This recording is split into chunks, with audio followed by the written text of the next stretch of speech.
Good morning friends, मैं एजाज़ अहमद आपको अपने चैनल हिस्ट्री नामा में स्वागत करता हूं। आज मैं आपके सामने हाजिर हूं एक नए एपिसोड के साथ। आज मैं वाईएमडी कॉलेज में मौजूद हूं। यहाँ पर वाईएमडी कॉलेज के प्रोफेसर से कुछ मेवात के बारे में जो तमाम सारी हिंसा हुई है, जो तमाम सारे मेवात के बारे में बातें फैलाई जा रही हैं, अफवाहें फैलाई जा रही हैं, वो कुछ बातें मैं करूँगा। मेरे साथ मौजूद हैं इस वक्त मेवात कॉलेज में हिस्ट्री के प्रोफेसर प्रमोद कुमार जी, जो यही मेवात में मलाई गांव के रहने वाले हैं। उनसे कुछ बातें करना चाहूँगा। प्रमोद जी, आपका बहुत बहुत स्वागत है। सर, बहुत बहुत धन्यवाद सर आपका इस चैनल पर आने के लिए। मैं प्रमोद जी आपसे पूछना चाहता हूं कि आप पुश्तैनी यहाँ पे मेवात में रहते हैं, बहुत ज़माने से जी सर। यहाँ मेवात में रह रहे हैं। कई पुश्तों से, शायद आपको भी नहीं मालूम होगा कितनी पुश्त से यहाँ पे रह रहे हैं। तो मेवात ये एक मुस्लिम बाहुल गांव है, मुस्लिम बाहुल क्षेत्र है, और आपका गांव भी पूरा मुसलमानों से ही भरा पड़ा है। तकरीबन 1 या 2% ही उसमें हिंदू होंगे। तो प्रमोद जी, आप एक बात बताइए कि यहाँ पे आपको किसी तरह की कोई परेशानी होती है? जबकि जैसा कि अभी हमने जल्दी ही कुछ महीनों पहले एक चैनल था सुदर्शन चैनल, जिसमें एक चौहान के नाम का एक पत्रकार था, जिसने ये कहा था कि मेवात बना हिंदुओं का कब्रिस्तान। तो क्या आपको वाकई लगता है कि ये मेवात हिंदुओं का कब्रिस्तान है? जैसे सर, मैं कई सालों से मैं देख रहा हूँ अपने गांव मेवली में, वहाँ पर जो हिंदुओं की जो संख्या है वो वाकई में, जैसे कि एजाज साहब जो बता रहे हैं कि बहुत कम है मेवात में ही या हमारे गांव में। लेकिन ऐसा कुछ भी नहीं है। जैसे कह रहे हैं कि जो हिंदू का जो वो है कि वो कब्रिस्तान बना हुआ है, लेकिन हमारा जो भाईचारा है वो लंबे समय से चलता आ रहा है। जैसे कि अगर मान के चलिए कोई भी अगर मुसीबत आए तो मुस्लिम आकर हमको बोलते हैं कोई परेशानी तो नहीं है, या आकर मिलते हैं हमारे वहाँ पे, घर पे आकर मिलते हैं, कोई परेशानी हो तो बताइए। लेकिन जैसे कि इस मुसीबत की अगर हम बात करें, जो ये नूह में फ़िलहाल जो दंगा हुआ है, लेकिन इसमें भी ऐसी कोई बात हमारे सामने अभी तक नहीं आई। लेकिन अमन चैन रहा, शांति बनी रही, भाईचारा बना रहा। लेकिन फिर भी हमारे जो आस पास के जो मुसलमान हैं, लेकिन फिर भी उन्होंने ये बोला कि आपके ऊपर कोई आँच नहीं आने देंगे, ऐसी कोई बात नहीं है। लेकिन जैसे कि जो बाहर जो चल रहा है उनको रहने दीजिए, लेकिन आप उनसे पूरी तरह से दूर रहिए, ऐसा कोई बात नहीं है आजकल। जी, बहुत बड़ी बात बताई आपने। आपकी बातों से लग रहा है यहाँ पे किसी तरह के भेदभाव या अस्पृश्यता नहीं दिखाई जाती। यहाँ हिंदू मुसलमान काफ़ी चैन से रहते हैं, और चैन से इस बात का भी सबूत है कि मेन मेवात के हार्ट में ये शिव मंदिर है, जिसमें हिंदू और मुसलमान दोनों जाते हैं वहाँ पे। अब हर तरह से एक दूसरे की मदद करते हैं। लेकिन अभी 31 जुलाई को यहाँ पे एक हादसा हुआ, और इसमें हम देखते हैं बहुत सारी, तकरीबन 1000 के तादाद में, जैसा कि विश्व हिंदू परिषद के एक साहब क्लेम कर रहे थे कि हम तकरीबन 5000 की संख्या में हैं। लेकिन वो गलत होगा। 1000 या 2000 लोग ही बाहर से आए थे यहाँ पे यात्रा के लिए, और उनके पास बंदूकें भी थी, हथियार भी थे, तमाम सारी चीज़ें थी। और मैं समझता हूँ कि उसमेमें प्रशासन की भी कुछ फेल्योर है, क्योंकि उन्होंने जब उन्हें परमिशन दी यहाँ पे यात्रा निकालने की, तो उन्हें चेक नहीं किया कि इनके साथ हथियार है या क्या है। तो उसमें कुछ प्रवोक भी किया गया था। वो प्रवोक करने वाले बंदी भी बनाए गए हैं। बट्टू बजरंगी आज हिरासत में है। बहुत सारे मेवात के लोग भी बहुत गवर्नमेंट के, पुलिस की हिरासत में हैं, और उनने जो भी होगा उनका वो प्रशासन उनसे निपटेगा। ये देखा जाएगा कि कौन उसमें दोषी है, कौन नहीं है। जो दोषी होंगे वो उनको सज़ा होगी, और निर्दोषों को छोड़ दिया जाएगा। तो मैं एक बात और बताना चाहूँगा कि ये जो यात्राएं निकल रही हैं इसमें, तो यह यात्राएं किस तरह से आप इसको देखते हैं? या ये अमन फैलाने वाली यात्रा है, या इससे, इन यात्राओं से आपस में दुश्मनी पैदा होगी, या यहाँ मेवात में रहने वाले जो हिंदू हैं या इसे असुरक्षित महसूस करते हैं? आपका क्या मानना है कि यह यात्राएं मेवात के लिए, या मेवात में यात्राओं का बाहर के लोगों का निकालना, अंदर के लोग तो चलिए ठीक है कुछ भी निकालें, लेकिन बाहर के लोग जो आकर के यहाँ पे अमन चैन बर्बाद करते हैं, वो मेवात के लिए कैसा है? देखिए सर, मैं चैनल के माध्यम से मैं कहना चाहता हूँ कि जो अब से पहले जो 31 जुलाई के दिन ये शोभा यात्रा लेकर आए, लेकिन गवर्नमेंट की तरफ से या फिर प्रशासन की तरफ से कोई अनुमति नहीं दी गई कि वो हथियार लेकर साथ आएँ। लेकिन शोभा यात्रा में ऐसा नहीं होना चाहिए, क्योंकि इससे एक तो भाईचारा ख़राब होता है मेवात में भी। लेकिन ये बाहर से जो लोग आए यहाँ पे मेवात में जो हिंदू तथा मुस्लिम है उनका आपस में भाईचारा इससे ख़राब होता है। थैंक यू, बहुत बहुत शुक्रिया प्रमोद जी। अब मैं बुलाना चाहूँगा कि हमारे एक दूसरे प्रोफेसर, इकोनॉमिक्स के प्रोफेसर हैं, प्रोफेसर मलिक साहब। वो उनसे मैं आपसे रूबरू कराता हूँ कि वो है वाईएमडी कॉलेज में तकरीबन 10-12 सालों से यहाँ पे रह रहे हैं। वाईएमडी कॉलेज में तमाम सारे यूँ कह लीजिए मुसलमानों के बीच में रह रहे हैं या मेयों के बीच में रह रहे हैं। उनकी क्या फीलिंग है, क्या वो देखते हैं कि इस मेवात में रह करके उनको कोई असुरक्षा सी महसूस, हालांकि मेवात से लगा हुआ सोहना है और वहाँ पे रहने वाले हैं, ये वहाँ के रहने वाले हैं और हमारे सबसे अच्छे दोस्तों में से ये माने जाते हैं। मैं एक मुसलमान हूँ और एक हिंदू हैं, लेकिन हमारे सबसे अच्छे दोस्त में से हैं।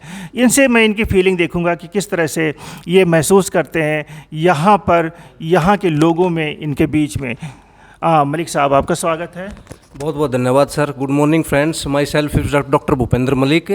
मैं बेसिकली रोहतक से आता हूँ, लेकिन जनरली आजकल सोहना में रह रहा हूँ। और पिछले ये समझ लो 2010 में मेरा अपॉइंटमेंट हुआ था as a assistant professor in economics. मुझे यहाँ 13-14 साल हो गए हैं सर। मैं आपको बता दूँ, मुझे इतना अच्छा माहौल, मेरे वहाँ पर भी गवर्नमेंट एडेड कॉलेज है, जैसे जाट कॉलेज है, गौड़ ब्राह्मण कॉलेज है, मैं वहाँ भी जॉब कर सकता था। लेकिन मुझे इतना, मेरे पास आए भी ऑफर इस तरह के, लेकिन मेरा मन इतना रम गया यहाँ पे, मुझे यहाँ से जाने का मन ही नहीं करता। और मैं एक और जो होना चाहता हूँ, मेरी अंदरूनी ख्वाहिश है, दिली ख्वाहिश है कि मैं इसी कॉलेज, मेरा बाकी जो टाइम है इसी कॉलेज में कटे सर। बहुत अच्छा माहौल है यहाँ, सब मिलजुल के रहते हैं। ये बाहर वाले आकर के थोड़ा सा माहौल ख़राब कर देते हैं सर, ऐसी कोई भी बात नहीं है। यहाँ हिंदू मुस्लिम सब आराम से रहते हैं। अब ये कॉलेज है हमारा यासीन मेव डिग्री कॉलेज है, मैं हिंदू कम्युनिटी से आता हूँ, लेकिन मुझे कभी भी यह सुरक्षा ऐसी होती ही नहीं कि मैं यहाँ मुस्लिम कॉलेज में हूँ। मुझे बड़ा अच्छा लगता है, सारे सीनियर साहिबान प्रोफेसर हैं, वो मेरा बहुत मान रखते हैं, मेरी बातों को बहुत तवज्जो देते हैं और मेरे साथ बहुत अच्छा व्यवहार होता है यहाँ पे सर। थैंक यू मलिक साहब।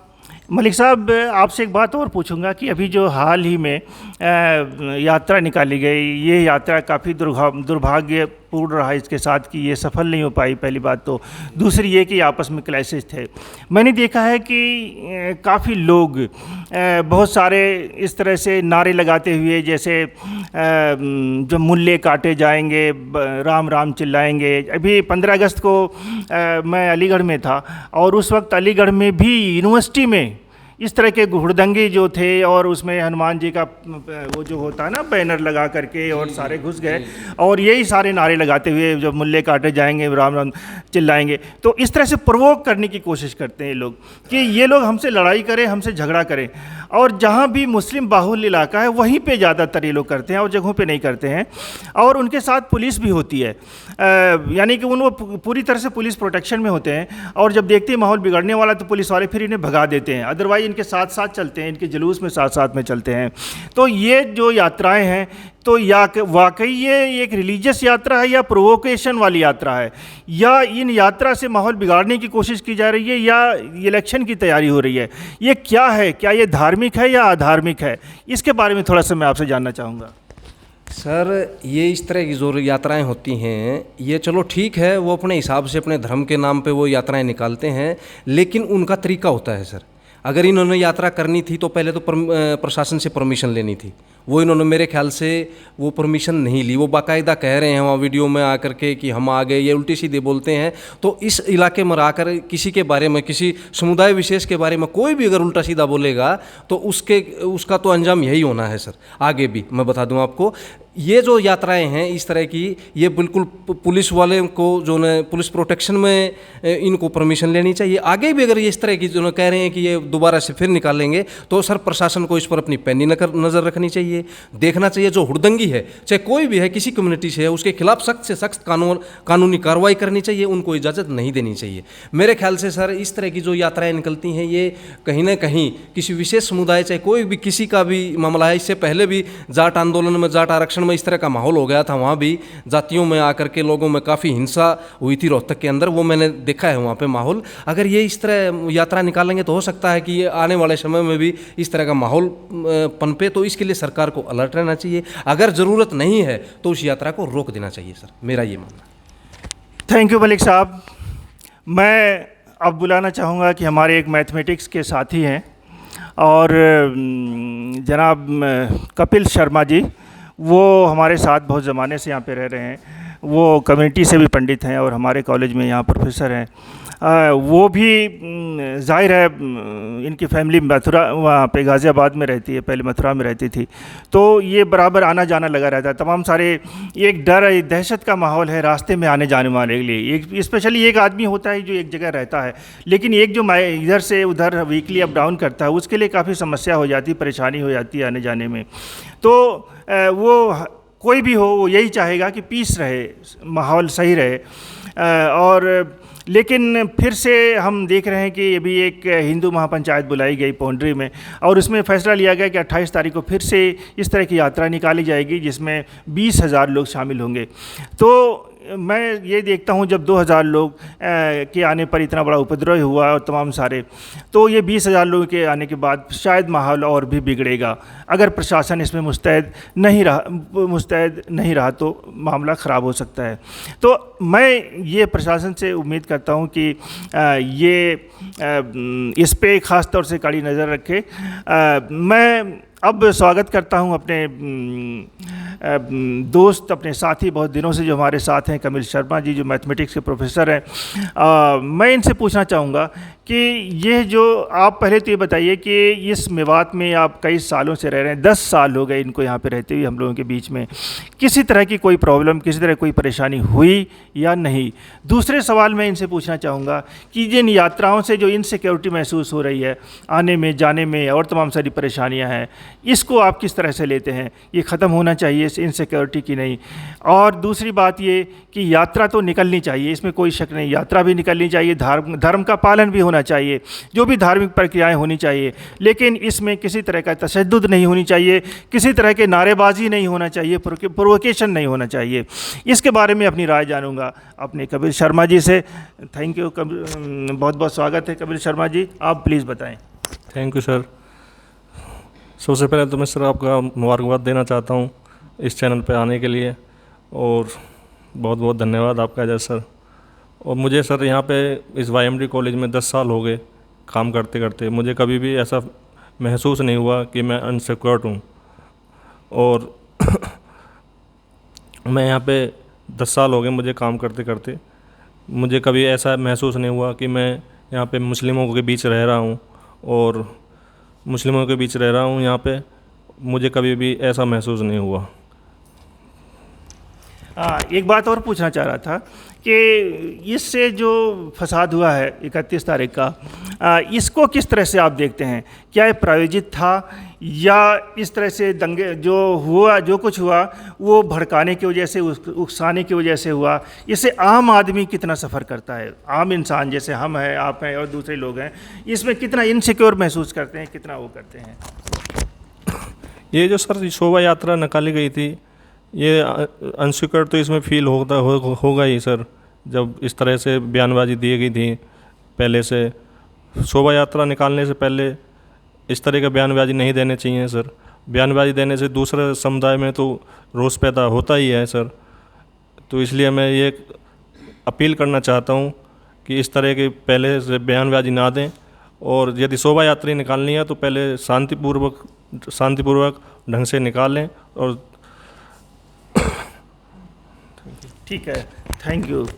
मैं अब आखिर में बुलाना चाहूँगा हमारे पॉलिटिकल साइंस के प्रोफेसर हैं, प्रोफेसर इमरान साहब, डॉक्टर मोहम्मद इमरान, जो यही मेवात के रहने वाले हैं और ये बहुत बड़े एक समाज सेवी भी हैं और एक पॉलिटिकल एनालिस्ट भी हैं, राजनीतिक विश्लेषक हैं। और इनसे बहुत संक्षेप में, बहुत टाइम हो गया चूँकि, इसलिए मैं चाहूँगा बहुत संक्षेप में इन तमाम सारी जो बातें हमारी हुई हैं इनके बारे में बताएं कि यहाँ मेवात में जो शांति है वो बनी रहनी चाहिए और किसी तरह से जो बहुत सारे चैनल्स हैं, ख़ास तौर से मैं तो यही मानता हूँ कि जिम्मेदार जो चैनल्स हैं, सबसे पहले वो चौहान के हैं जो सुदर्शन टीवी का है, इसके बाद दूसरे नंबर पर आता है अमन चोपड़ा, तीसरे नंबर पे आता है सुधीर चौधरी, चौथे नंबर पे आता है सुमित अवस्थी। ये सारे लोग हैं जो पूरा जहर बर्पा किए हुए, जहर फैलाए हुए हैं पूरी कम्युनिटीज़ में, भाई भाई को लड़ा रहे हैं, कम्युनिटी को दूसरे कम्युनिटी से लड़ा रहे हैं, हिंदू को दूसरे मुसलमान से लड़ा रहे हैं, एक जाति को दूसरे जाति से लड़ा रहे हैं। ये कैसे बंद होना चाहिए, या इन चैनल्स को के ऊपर हम ये देखते हैं जब भी कोई फसाद की बात होती है तो इंटरनेट बंद कर दिया जाता है। तो इंटरनेट बंद करने से मेरे समझ से कोई ऐसी बड़ी बात नहीं होती, क्योंकि वही चीज़ें लोग वायरल करते हैं जो न्यूज़ में देखते हैं। तो पहले तो न्यूज़ चैनल्स हैं जो हमारे अंदर जहर घोल रहे हैं, हमारे नवयुवकों में जो जहर घोल रहे हैं, इसके बारे में आपका क्या प्रतिक्रिया है? सर, आपका बहुत बहुत धन्यवाद कि आपने मुझे अपने चैनल में जोड़ा और ये बात करने का मौका मुझे दिया। सर, आज का जो माहौल है उसमें जो मीडिया है वो एक अहम रोल जो निभा रहा है, और कुछ ऐसे चैनल हैं, कुछ ऐसे मीडिया हाउस हैं जो समाज को तोड़ने की कोशिश करते हैं और एक विशेष पॉलिटिकल पार्टी के साथ अलाइंस करने की बात करते हैं, जिससे एक विशेष पार्टी को जो है फ़ायदा हो सके। दूसरी बात है, अगर हम मेवात के बाद कॉन्टेक्स्ट में बात करें, मेवात में 36 बिरादरी अमन चैन के साथ रहती है, एक ज़माना से रहती आई है।